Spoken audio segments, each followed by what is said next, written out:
সকালটা শুরু হলেই মনে হয় কি নাস্তা করব, কি খাবো? তো সবজি খিচুড়ি খাবো। সবজি খিচুড়ি করলাম। ছেলেকে লুডুস করে দিলাম। ও খেয়ে কলেজে চলে গেল। আর আমি এই যে আমাদের ৩ জনের জন্য, আমরা ৩ জন আছি এদের জন্য ওর আব্বু, আমি, আমার মেয়ে। আমরা সবজি খিচুড়ি করলাম। ডাল, চাল, আলু, পাতাকপি, ফুলকপি, গাজর এগুলো দিয়ে সবজি খিচুড়ি করলাম। খুব নাকি টেস্ট হয়েছে, ওর আব্বু বলছে খুবই টেস্ট। আমি আগে খাইনি, ওর আব্বুই খেয়েছে। তো না, সত্যিই টেস্ট হয়েছে।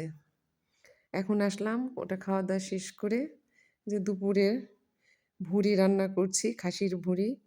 ওর মধ্যে মশলা টশলা দিয়ে এখন সিদ্ধ দিব প্রেশার কুকারে। তারপরে যে মশলা সব দিয়ে দিলাম, দিয়ে এটা শেষ উঠবে।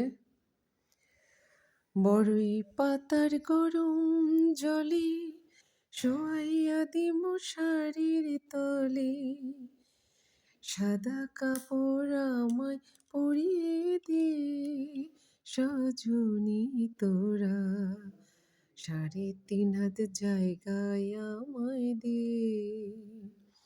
কত জায়গা কত জমি, কিছু তো চাহি না আমি, ৩.৫ হাত জায়গা আমায় দে, সজনী তোরা সাজিয়ে গুছিয়ে দে মোরে। কি বিচিত্র জীবন! এই আমার মা মরে গেছেন, ভুলতে পারছি না। আমার আব্বাকেও আমি আজও ভুলতে পারিনি। তো কত জায়গা কত জমি সরকারি জায়গাতে মাটি দেওয়া হয়েছে। কতদিন তার কঙ্কাল সেখানে থাকবে জানি না। আল্লাহ যেন বেহেশত নসিব করে আমার আব্বা আম্মাকে। আমার আব্বা আম্মা দুজনেই যেন শ্রেষ্ঠ বেহেশতে থাকে, শ্রেষ্ঠ জান্নাতুল ফেরদৌস পায়। তো আল্লাহ আমার আব্বা আমাকে আপনি শ্রেষ্ঠ জান্নাতুল ফেরদৌস দান করবেন। তো যাই হোক, আমার ভুঁড়িটা হয়ে গেল রান্না, মানে শীষ উঠলো। এখন দিব হলো এই যে মাংস দিয়ে,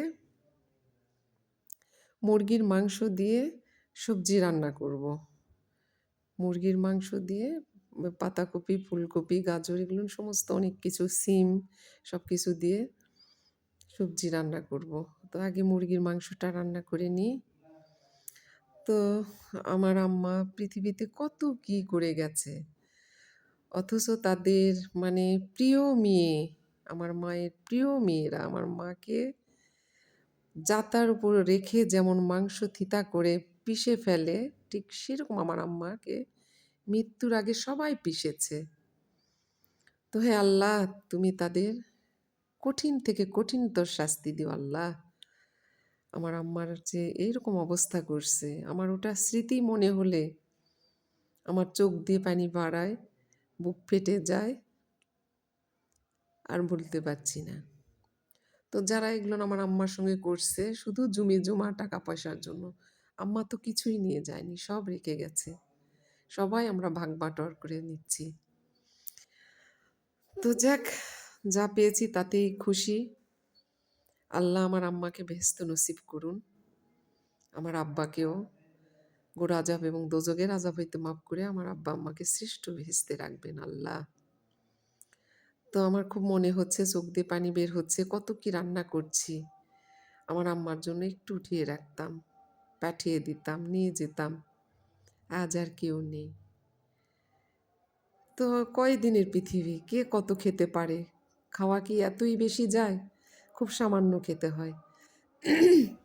এই যে সবজিগুলো কড়াইয়ে দিয়ে দিলাম, হায় রে, এ খাওয়ার জন্য আমার আম্মাকে কত কথা শুনতে হয়েছে।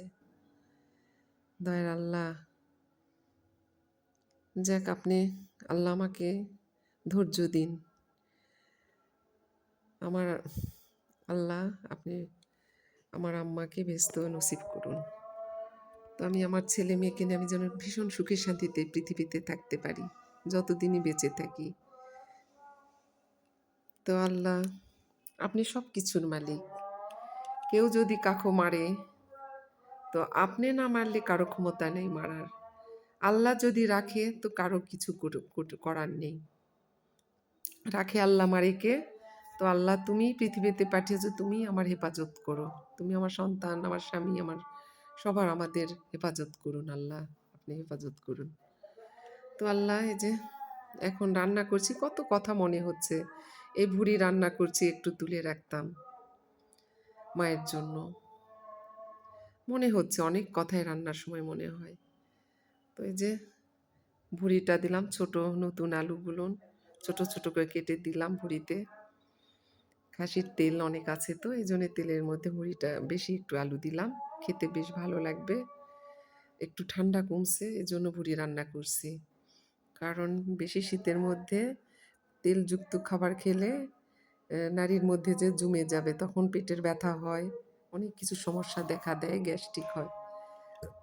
তো যাক, আল্লাহ আমাদেরকে যা খাওয়াচ্ছে পড়াচ্ছে, এটাই অফুরন্ত আল্লাহর কাছে আমি লাখ লাখ শুক্রিয়া। আল্লাহ, এভাবেই যেন আমি জীবনযাপন করতে পারি, সুখে শান্তিতে খেয়ে সুস্থ সবলভাবেই যেন মৃত্যু হয়।